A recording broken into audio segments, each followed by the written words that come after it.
Güyösü masavalda kelgende ayalı koşulbay koysa bolovu je perişteler kargış aytabı deydi.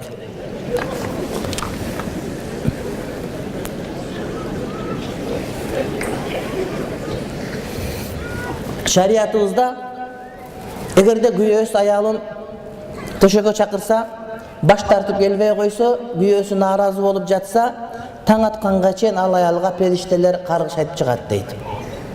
Uşunun tetirisi dağı tetiri болады. Egerde ayalı güyösü çakıra turgan bolsa, güyösü jok dep nары karap jatıp alsa, aga dele mına uşunday masele. Biroq adatda erkekler özünün işin kalaganda küç koldonup kılıp alışı mümkün, biroq ayalдар kıla alбай kalışı mümkün deydi. Oşo ayaldарды bu jerde aytadi.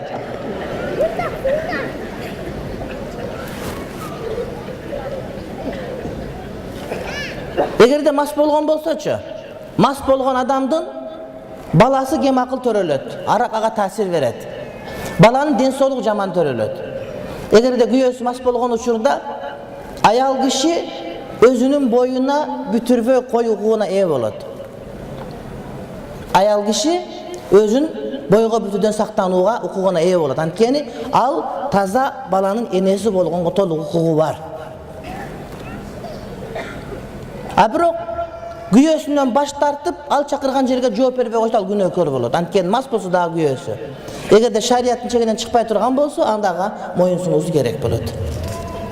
Koşulgan uakta arçına turgan trapkaları eko je üçö boluş kerekpi? Ayalыныk özünçö, güyösünük özünçö, astına salıngan özünçö, je astına salıngan men ayalı arçıngan jechti bolobu. Kimge kандай jechti, kimin kандай territorиясы kандай? Den sonra Azır degen salfetka degen çıkıp kalan, mına okşoğun toluptur, uşunda başına koyup alasın, iştedi veresin kalan. İlip alasın.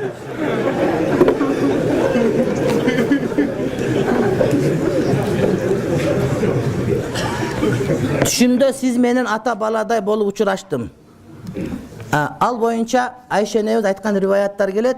Kaysi bir ayal kişi oşol güyösü menen bolgon mamele uşunday dayardabasa al jakşı ayal emes degендей maanide. Töşök maselesi bul jaş ötө maaniге ээ masele. Ошон үчүн ошого даярданыш керек. Үй таза болуп, үйдөгү жыпаржыт жакшы болуп, эркек аял калакты бербей турган болуп, балдарды уктатып, бардык ордуна келип, ошол үйдөгү аура үйдөгү төшөктүн бардыгы эркек аялга жардам бере турган болуш керек. Аялды эркелетүү башка өзүнчө искусство болуш керек бул деген. Анан ошол жанагы маселе бүткөндөн кийин дагы бири-биринен жийиркенбей турган деңгээлдеги шарттар сөзсүз түрдө каралыш керек. Ошон үчүн аял кишиге үйдө душ куруп бериш керек, башкасын болуш керек, сүлгүлөр болуш керек, самындар болуш керек. Gerek болсо романтик болуп шамдар жаап коюшуң керек. Анын бардыгына шарт уруксат берет, урматтуу бир тууганым. Ажырашуунун бардыгы дээрлик 90% ушундан болот. Шарт түзүлбөгөн үчүн болот. Сен келесиң, курсак тойгузуп келип эле тыпылдат ишиңди бүтүрөсүң 3 мүнөттө. Ал эмен койгондо сен бүтүп каласың, уктайсың, арапта ошондо уруш башталат. Ол арам. Колу менен кумарын кандыргандар эмне болот дейт? Булар күнөөкөр болот. Бул жанагы мастурбация деп коет. Ошол булар орозо тутуш керек. Бул апендилер орозо кармаш керек. Анан такыр болбой атса үйлөнүш керек. Анан ошентип эле өзүн өзү кандырып эле өзүм эркекмин, өзүм аялымын деп өзүн өзү катын кылгандар ал шариатта шермендечилик болот. Жете жийиркеништүү, андан качкыла үйлөн, болбосо орозо тут. Тооба кыл. Боелгон болсо Usul kabul bolobu. Eğer dilgerki çoğun ellerimiz janagı jün boyagan boyoktор менен боеп же хына менен боесо, ага usul жарай берет. Бирок жанагы пол краскалай турган краска окшогон краска менен боеп туруп, жанагы чачты каптап ороп кала турган, пленка болуп кала турган химиялык краскалар менен кылса, көпчүлүк алымдардын пикиринде usul жарабай калат деген сөз бар. Ayaldın hayzı bütkөндөн кийин гусул кылбай эле кошулса болобу деп бир аябай шашылып калган экен. Албетте болот, эгерде аялдын ошол жанагы айыз мөөнөтү 10 күн болуп туруп 10 күн толук келсе, анда ошол бүткөндөн кийин аял киши гусул албай ошол жуй турган жерин жууп эле кошулса жарай берет. Ал эми 10 күндөн аз мөөнөттө келип 7-8 же 9 күндө келип калса, анда жуунгандан кийин гана кошулуу керек же жуунганчалык убакытты өткözгөндөн кийин гана кошулса шариятыбыз уруксат берет. Молдаке, аялың оң жагында жатыш керекпи же сол жагындабы ошуга бир жооп берип коюң дейт. Таксырым ошу, аялыңыз кааласа оң жакка жатсын, кааласа сол жакка жатсын. Кайсыл жакка жатканда ошол сүйүү ташып кете турган болсо, ошол жакка жатканды каалап жата бериңиз. Шарияттан айтылынбайт. Болгону аял киши эркектин сол жагында жатыш керек деген маселе. Адам адатта уктаганда оң жамбашы менен уктайт, аял дагы оң жамбаш, эркек дагы сол жамбаш. Оң жамбаш менен уктаганда аял киши эркектин оң жагын нары карап калат дагы оң жагында болсо, анан аял эркек аялына капа болуп калуусу мүмкүн. Ошондуктан аял эркектин сол жагында жатсын дагы, эркек оң жакты карап жатканда аял эркектин далысын жыттап уктасын деген сөз ошондон келип чыккан. Бирок ал сөзсүз түрдө момундай эмес. Аялың менен кошулгандан кийин дарат эле жетиштүүбү же жууну шартпы? Түндө болгон болсо анда дарат алып алып туруп уктай бер, эртең менен багымды атпастан жуунсаң боло берет. Сөзсүз түрдө кошулгандан кийин дароо жууну шарт эмес. Biraz uyatsızrak суроо экен. Ушул сурооңуз албетте шариятта шарым жок деген сөз бар. Уят деле маселе эмес. Эркек аял каалаган жерин бири-бирине өпсө боло берет. Шарият тыюу салбайт. Болгону айыз көргөн учурда жыныстык мамиле болбойт. Ошондой эле аналдык байланыш деп коет. Аялдын артка иретине кошулган болбойт. Андан башка нерсеге шарият тыюу салбайт. Бирок кээ бир сүрөттөр шариятыбызда жактырылбаган адепсиздик же болбосо макру деген баа берилип жүрөт. Ассаламу алейкум, күйөөсүнүн астына бийлеп берсе болобу? Восточный дейт. Ооба, аялы күйөөсүнө керек болсо, күйөөсү аялына же экөө чогулуп бийлей берсе болот. Аялы кол чап же күйөөсү кол чап же жанагыда бир барабанды алып, ошондо барабандагы ургулап, үн чыгарып берсе, тиги тегерени бийлеп берип, ортосуна сүйүп ашып кеткен болсо, бул нерсеге тыюу салынбайт. Андан сырткары, мына аял кишилер кээде суроо беришет, биз жанагыдай фитнес клубтарга барсак болобу дейт. Албетте болот. Бирок ошол эркектер аралашкан же эркектер машыктырган жерге барган болот. Кээ бир аялдар фитнес клубка ошол жердеги машыктыруучунун жанагыда колу менен кармагалап мындай тур, тигиндей тур деп түрткөнүнө ыраазы болуп эле барышат. Албетте бул туура эмес. Деги эле эркек устазда, эркек машыктыруучу болгон жерге фитнес клубка аялдарга барганга шарият таптагыр тыюу салат. Суукта гусул алганда чачы узун келиндер кандай кылыш керек дейт.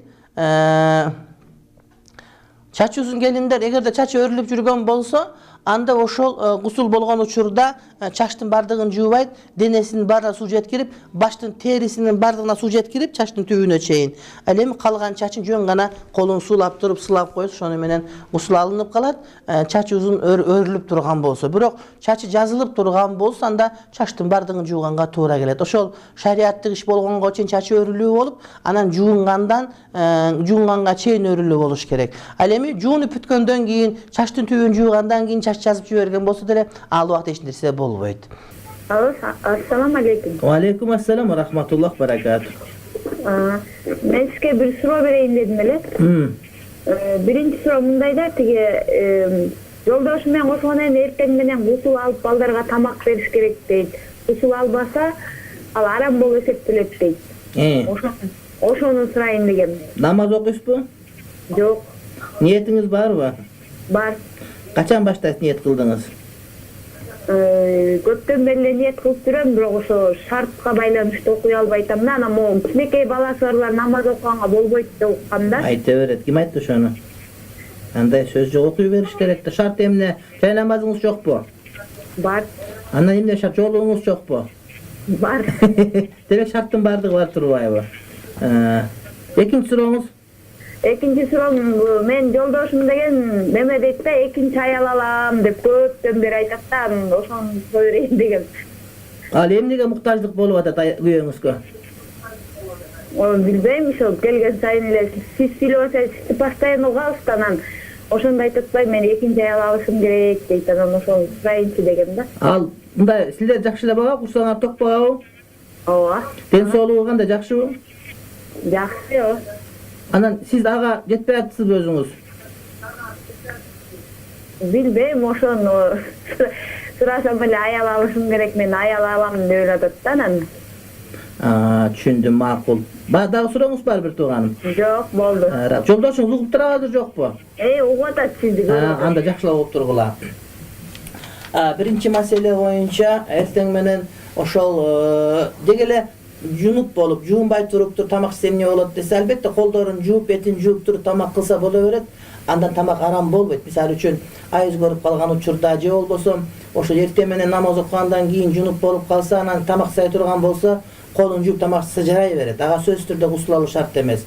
Бирок маселенин бардыгы намаз окуй элегиңизде болуп турат да. Ошондуктан сизде эч кандай шарт жок эмес бар экен. Жай намаз бар, жоолук бар, күйөө бар, үй бар, бала бар. Намаз эле окуш калыптыр да. Ошон үчүн Кудайга шүгүр айтып, ошого намаз окуп, аракет кылышыңыз керек. Бирок усулу жок тамак кылса болбойт деген сөз туура эмес. Анан экинчи аял алуу боюнча эгерде ошол албетте мен кыргыз жигиттерине кимдин ден соолугу туура келсе, кимдин тыйыны бар болсо, экинчи аял, үчүнчү аял алсын дейт элем. Ал эмес мыйзам чыгарып койсок жакшы болот эле, ушу депутат боло тургандар 2 аялдан кеми жок 4 депутат болсун деп. Болбосо бир аялды башкара албагандар кантип элдин жүгүн тартат эле деп мыйзам киргизгенге куштармын. Ушуну Атамбаев мырза угуп калып ушуну киргизип койсо бир мен жакшы болот эле дейт элем да. 2 аялдан көп жогору жагы үйлөнсүн, эме депутат болсун деп. Жана азыр аялы жоктор деле, күйөөсү жоктор деле депутат болгондор бар да. Күйөөсү жокто депутат болбош керек. Анткени ошол бир күйөөнү карап тарбиялап, ошону бага алган аял анан бар ошол маселе айтса жарашат, анан болбосо башкаларга кантип акыл үйрөтөт деген сөз ушундан келип чыгат да. Анан эми ошондой болуп, ден соолугу жакшы болуп, анан тыйын тыпыры көп болуп аткан болсо, анда алгандыгы жакшы болот. Анан кийин кээде ошол бир аял үй бүлөнү бага албай, үй бүлөнү кыйнап, бир аялдын көңүлүн ала албай аткан эркектерге жок, экинчи аял болбойт дейт элек. Ар кандай себептер болуп калышы мүмкүн. Мисалы үчүн биринчи аял оорукчан болушу мүмкүн, балдары көп болуп күйөөгө маани бербей калышы мүмкүн, төшөк маселесинде бир аз суз болуп калышы мүмкүн. Ошол учурда экинчи аял алса бир жөн. Бирок экинчи аял алуу деген сөз биринчи аялдын укугун тебелеп коюу деген сөз эмес, урматтуу бир тууган. Ошондуктан кеңешип кеткен бармак оорубайт, ал абалдар ким өзү жакшы билет. Кээ бир эркектер болот, ошол экинчи аял албаса, анда зынага түшө бере турган болот. Кээ бир эркектер 3 аял менен барып токтойт, күнөө иш кылбай калат. Кээ бир 4 аял менен, ал эми кээ бир эркектерге бир аял жетиштүү болот, эми кээ бир эркектерге бир аялды ашчы болуп, булар үйлөнбөй эле бойдок жүргөнгө туура келип калат. Мисалы үчүн ден соолугу жол бербеген, ошого окшогон көчөдө дербиш болуп кеткендер. Мен ойлойм силерге, жубайларга, талар эме туугандарыма жакшы жооп берүүнү үмүттөмүн.